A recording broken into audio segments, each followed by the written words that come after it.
अच्छा स्टूडेंट्स, ये है क्वेश्चन नंबर 7 अकाउंटिंग इक्वेशन वाले चैप्टर का। इसमें सबसे पहले देखो यहाँ पे लिखा है स्टार्टेड बिजनेस विथ कैश ₹80,000। इसका मतलब इसका रिजल्ट क्या हुआ? Increase in capital.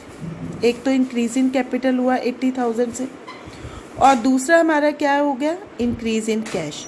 हमारा कैश इंक्रीज हो गया 80,000। ठीक है, अब कैश क्या है? हमारी एसेट।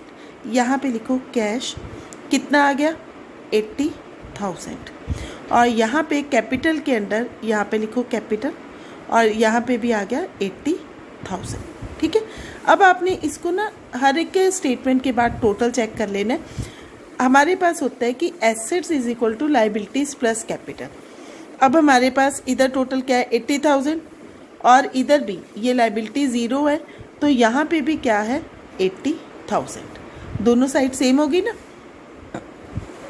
अब नेक्स्ट है open the bank account with deposit 20,000, कि हमने इस कैश में से 20,000 रुपया बैंक में जमा करा दिया अकाउंट ओपन करते हुए। आपको पता है जब अकाउंट ओपन करना है तो उसमें पैसा जमा कराना होता है, तो हमने डिपॉजिट करवा दिया। इसका मतलब इस एक का इफेक्ट क्या हुआ? एक तो कैश हमारा कम हो गया 20,000 से, और हमारा जो बैंक है उसमें पैसे इंक्रीज हो गए। ठीक है, मतलब बैंक में पैसे आ गए। ठीक है, तो अब बैंक क्या है मेरी? अगेन एसेट, यहाँ पे लिख लो बैंक।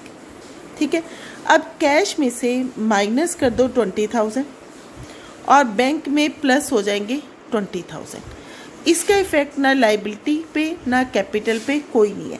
कैपिटल पे मैंने आपको बताया है इंक्रीज होता है विद प्रॉफिट और रेवेन्यू से, और डिक्रीज होता है आपका कि जब आपका लॉसेस हो या आपके एक्सपेंसेस से। ठीक है, लेकिन ना यहाँ पे कोई लॉस है ना कोई प्रॉफिट है, तो इसका मतलब कोई इम्पैक्ट नहीं है। अब इसका टोटल चेक करो, यहाँ पे है 60,000, माइनस कर दिया ना 80,000 में से, और यहाँ पे आ गया आपका, ये चाहे नीचे वाली लाइन मत लगाया करो, ठीक है, डायरेक्टली फिर आपको पता लग जाएगा। बैंक में आ गया 20,000, यहाँ पे ज़ीरो, और यहाँ पे 80,000 प्लस ज़ीरो 80,000। फिर देखो दोनों साइड्स का टोटल सेम हो गया ना, 80,000 और 80,000। अब आगे है purchase goods from messrs Ridhima traders for 10,000। आपने गुड्स खरीदे रिधिमा ट्रेडर्स से 10,000 के। बेटा जब भी नाम आता है ना तो वो कौन सी ट्रांजैक्शन होती है? Credit transaction. आपको पहले ही बताया था, अगर नाम ना हो तो हमारी कैश ट्रांजैक्शन होती। अब गुड्स क्या है? स्टॉक, तो इसका मतलब एक और एसेट क्या आ गई? हमारी स्टॉक। अब इसका इम्पैक्ट क्या हुआ? Increase in stock. हमारा स्टॉक इंक्रीज हो गया 10,000 से। दूसरा हमारी एक लाइबिलिटी इंक्रीज हो गई 10,000 कि हमें उसके पैसे देने हैं। ठीक है, तो लाइबिलिटी में भी यहाँ पे लिख लो क्रेडिटर। क्रेडिटर हो गया ना रिधिमा, यहाँ पे लिख लो रिधिमा ट्रेडर्स।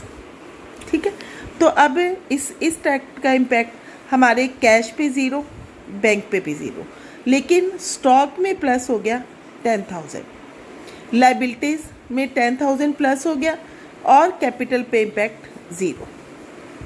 ठीक है, तो इसके बाद आपकी न्यू इक्वेशन क्या बन गई? हर एक के बाद लिखना है यहाँ पे न्यू इक्वेशन। ठीक है, आपकी न्यू इक्वेशन क्या बन गई? 60,000 प्लस ज़ीरो 60,000 ही रहा, 20,000 प्लस ज़ीरो ये भी 20,000 ही रहा, यहाँ पे प्लस 10,000, यहाँ पे 10,000 हो गया, और यहाँ पे भी 80,000। फिर देखो दोनों का टोटल कितना है? 90,000। ठीक है, नेक्स्ट है कैश परचेजेस। परचेजेस वर्ड हम किसके लिए यूज़ करते हैं? गुड्स के लिए।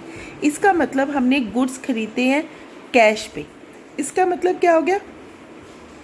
इंक्रीज इन स्टॉक 8,000 और डिक्रीज इन कैश 8,000।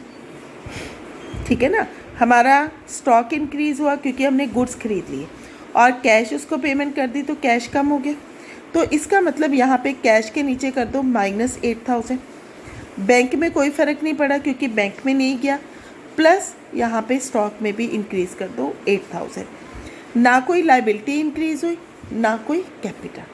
तो आपकी अल्टीमेट, आपके पास यही चारों ट्रांजेक्शन्स थी, आपका अल्टीमेट इफेक्ट क्या हुआ? 60,000 में से 8,000 माइनस करो 52,000, प्लस 20,000 ही रहेगा क्योंकि ज़ीरो है, प्लस 18,000, यहाँ पे 10,000 और यहाँ पे 80,000। अब देखो अगेन दोनों साइड्स का टोटल क्या है, 20,000। क्लियर हो गया। तो अब इसका मतलब क्या है कि हमारे ईयर एंड के बाद हमारी एसेट्स कितनी है, हमारे पास एसेट्स क्या है इन सारी ट्रांजैक्शंस के बाद, कैश 52,000, बैंक में कितने हैं 20,000, और स्टॉक कितने का है हमारे पास 18,000। इन सबको टोटल करोगे तो आपके पास आ गया 90,000। इधर लाइबिलिटीज़ देखो, लाइबिलिटीज़ प्लस कैपिटल मतलब इक्विटी, ठीक है। इक्विटी कितनी है आपकी 10, क्रेडिटर्स हैं 10,000 के और कैपिटल है आपका 80,000, तो ये भी टोटल करके कितना हो गया 90,000। मतलब assets is equal to equities, हो गया ना। तो ये आपकी बन गई अकाउंटिंग इक्वेशन।